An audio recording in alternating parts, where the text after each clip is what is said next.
Lutja e ditës së shtunë. Me emrin e Allahut, të gjithë mëshirshmit, mëshirplotit. Kjo është fjala e të ruajturve prej mëkatit dhe e të kujdesshmëve. Kërkoj mbrojtje me Allahun prej shtypjes së tiranëve, prej mashtrimit të smirëzinjve e prej poshtërsisë së mizorëve. Vetëm Allahun falënderoj e lavdëroj me të gjitha falënderimet e lavdërimet e falëndëruesve e të lavdëruesve. O Zoti im, ti je një e i vetëm, pa shoke pa ortak.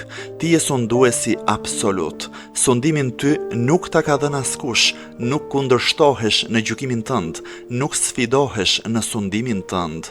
Ty të lutem të madhështosh e të dhurosh paqe e shpëtim për Muhammedin, robin tënd e të dërguarin tënd.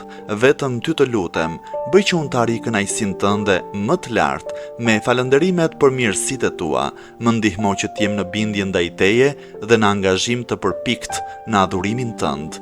Bëj që unë të meritoj shpërblimin tënd me butësinë e kujdesit tënd. Më mëshiro për aq kohë, sa ti të më lësh gjallë duke të mos kundërshtuar ty. Për aq, sa do të më lësh të jetoj. Bëje mbar që të kryej vetëm nga ato punë që mua më sjellin dobi. Me librin tënd të zgjerosh kraharorin tim, me këndimin e librit tënd të fshish mëkatin tim, të më japësh mua shpëtim në fen time e në veten time. Për të mirën time mos i e gërso ata që më bëjnë shoqëri. Përsose bamirësinë tënde për aq jetë sa më ka mbetur, ashtu siç e përsose gjatë asaj pjese jete që kam kaluar, o më i mëshirshmi i mëshiruesve.